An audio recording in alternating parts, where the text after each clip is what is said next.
of what we want to cover here is that we're in an agroforestry setup plantation.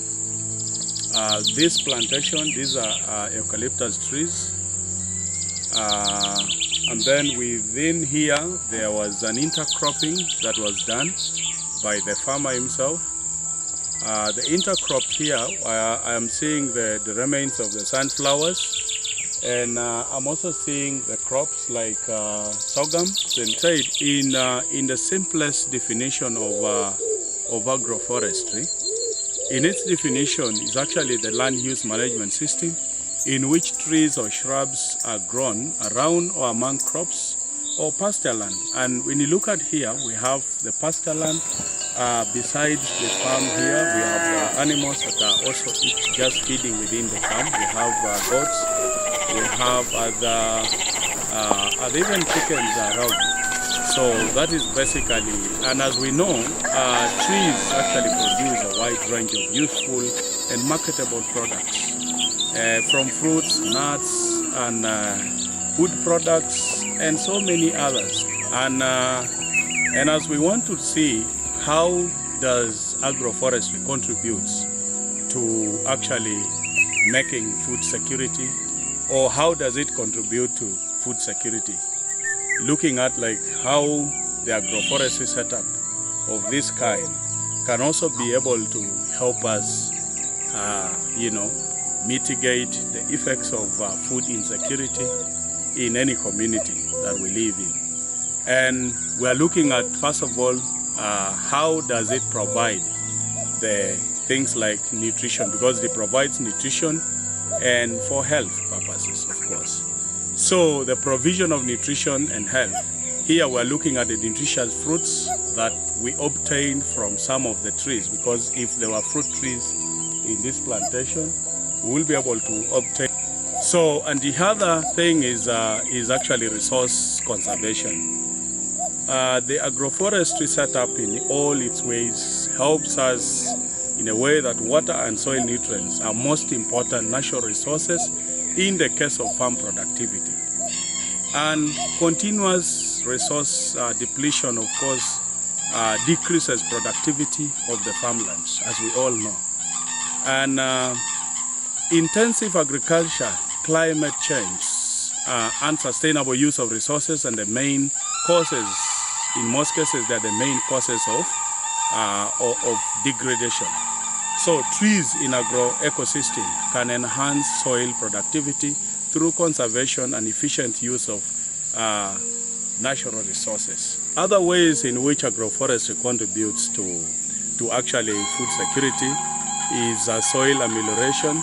In this, agroforestry actually research has shown conclusively that by applying integrated soil fertility management practices, farmers can reserve the trend of declining soil fertility by reducing soil erosion, increasing soil organic matter, and nutrients recycling, which increases their crop yield sustainability with minimal cash inputs. So there's also enhancement of food production. So an agroforestry system has more than 2 components of yield food grains: fruits, vegetables, we have spices, livestock food products, then we have agri-silviculture, then agri-horticulture, silvipastoral, agri-silvipastoral, and other systems like aquaforestry with tree species, with tree species which are the most important agroforestry system, which will play a crucial role in the country's food security. Agroforestry can enhance food production through their various benefits stated, hence contributing to food security in any given community that it will be actually within the setup that we need. Then we're also looking at how agroforestry enhances soil moisture availability. It reduces the runoff and increases infiltration, improves the soil moisture availability. Hence a huge contribution to food security. The other benefit agroforestry contributes highly to food security is actually enhancement of rural income. Within the rural communities, in most cases, we think crops that are grown, in most cases they grow crops, of course, that will be able to bring for them some income. But in this case, if somebody is practicing agroforestry in a most recommended way, you will be able to also invest and increase or enhance your income as a farmer. You look at things, crops like this okra. When somebody grows enough of this okra, this plantation was intercropped with some okra. So if you intercrop this and you have enough of it, you will be able to shop this, probably preserve it for, for sale. Then provision of supportive environment for crop pollinators. When you look at the trees, we have the crop pollinators. We have so many kind of insects that pollinate the crops. And without pollination, you know that the crops will not be able to fruit and then mature at the end of the day, because they will not form the fruit and all that. So these harbors the crop pollinators, like bees, for example. Crop pollinators include things like bees. Insects like bees play a very great role in the pollination processing. Yeah, so and the other way agroforestry contributes greatly to food security is actually through the integrated pest control system. It has a diverse way in which it actually controls the various pests that are within. Through the mixed cropping, the crops that are able to, they act as repellent, will be able to fight other pests if such crops are planted within this environment. Then we also have soybeans that was planted, intercropped here. We have things like the okra, we have the sorghum. So all these have specific pests that will come to attack them. So it doesn't necessarily affect everything that you see here, including the trees that are planted here. Then we have crops and livestock production. Agroforestry setup actually gives us an ambient environment in which other animals can also be able to survive. They feed on, they have their, they have what to feed on, the pasture, since an agroforestry is actually a setup in which all these trees and shrubs are grown in woodlands, or in pasture lands. And those pasture have, animals that will feed on them. So at the end of the day, we have the animals that will be able to give us or provide products that will be able to be consumed by human beings. And you know that becomes part of a way of managing the food security in any household. The other contribution agroforestry actually plays in food security is crop and fish production. We know in a setup where probably we have a fish pond, there are trees that are specifically grown around the fish ponds. And within the fish pond, they can act as food for the fish. And in an environment of this kind, we have the pollinators in plenty. There are trees here, there are beehives that people around are keeping, so we know they can be able to fly around. So if somebody does the intercrop here, and at the end of the day, the food security is what we are focusing on. That a community, an agroforestry practice that is well set up will contribute greatly to food security in any community that we're living in. Then we're looking at agriculture and nutritional diversity.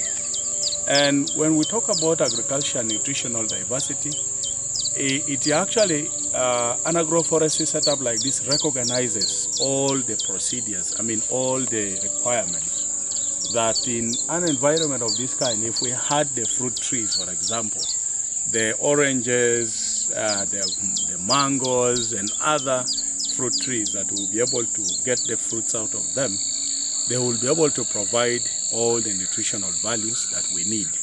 One of the ecosystem services we want to focus on is provisioning services.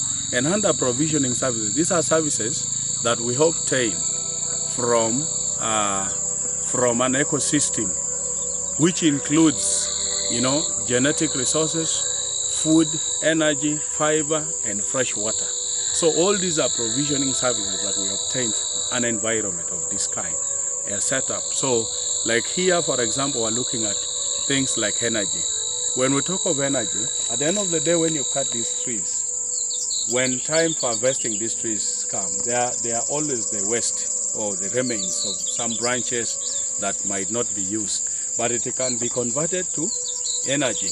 That will be made either somebody goes and makes briquettes, or somebody uses it as firewood. So that is already a source of energy. Then we're looking at the fodder. Fodder are actually animal feeds. And when most of the farmers, of course, in this environment of this kind around, will be able to get probably some branches of certain tree species, which they will be able to feed with their animals that are living within that environment. Then food and medicinal products. We've seen during COVID, people got to know all kinds of medicinal plants. In the invent of plants, of products like Covidex. Yeah. The other service that we obtain from an ecosystem of this kind is a regulating services, actually. And the regulating services, we are looking at these services that will be able to, regulate either regulation of climate, control of floods. And when you have a plantation of this kind, you realize that the flow of water in this environment is not as serious as in any other environment. So when you have the trees well planned and planted, plus the crops that are probably intercropped within, you'll find that the level of water runoff here is not the same with any other setup. Then there's also control of crop pest. We have plants that will be able to control or suppress the pest. Then there's also carbon sequestration. When we're talking about carbon sequestration, all the kind of machines like a motorcycle that is passing by, all the cars that people drive, emits the highest level of carbon dioxide. And the carbon dioxide that is emitted is actually very disastrous in our community, in our environment, in that they act as carbon sink, because they get the carbons into them and it saves the environment as they release the oxygen. Then under regulating services, actually, when you plant a lot of trees, you realize that the level at which we are faced with desertification becomes a little bit minimal, because we have trees, and that means there are higher chances that our environment remains cool. In microclimate modification, these trees plays a very big role. They play a very big role in that they contribute so much. Microclimate modification. Trees and shrubs in agroforestry system actually can contribute in a better microclimate by providing shades and windbreaks. So the trees brings about a whole complex of environmental changes, affecting not just available light, but also air temperatures, humidity, soil temperatures, and soil moisture content, wind movement, pest control complexes. Then these factors impact plants, and the effects can be beneficial in agroforestry with planted legumes, nose trees. Is also a promising management option to improve yields, crops, and keep complex agroforestry systems with high functional biodiversity. Okay. Still on supporting services, we're looking at also biodiversity conservation, and we're saying biodiversity conservation actually, the accelerated extinction of species may disrupt vital ecosystem processes and services if it continues at the current rate. Like reductions in species abundance and richness are also likely to have far-reaching consequences, including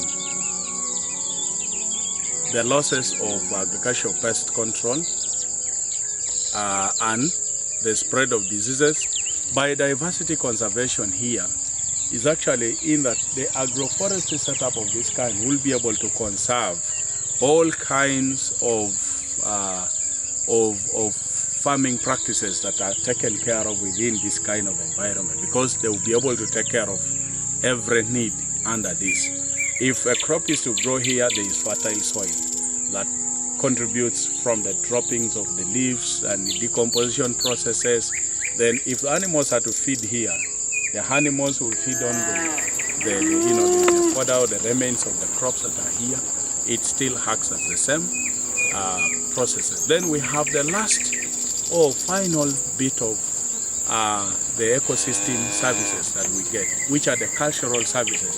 Cultural services are actually non-nutritional benefit, material benefits. They are non-material benefits, which people obtain from ecosystem through spiritual enrichment, cognitive development, reflection, recreation, and aesthetic experience, including knowledge systems, social relations, and aesthetic values. For example, in South Africa, which is not within our setup here, trees play a crucial role in the cultural and spiritual lives of the local communities. And even here we have trees like shea nuts. Shea nuts play a very great role in our setup within, like in Acholi sub-region, where I am now, like in Kitgum, and again part of the districts of Acholi sub-region. Shea nut trees within the royal settings, they are not allowed to be cut, simply because it provides their products that it provides. It has the shea nut butter, and the shea nut butter in our region is actually used for the installation of a king in our areas. And so it's used to perform ceremonies. During the installation of the king, they use it to smear a king and the throne. At the end of the day, it becomes a very interesting and interesting process. And if you don't use it, the people don't believe that you've done the right thing. So trees of that kind play a very crucial role in the cultural lives, beliefs, our traditional beliefs within our communities. Therefore, this setup itself, and of all the things we've said, an agroforestry setup is actually a very important practice, which all of us should be able to buy an idea out of it and know how we can go about it and probably practice.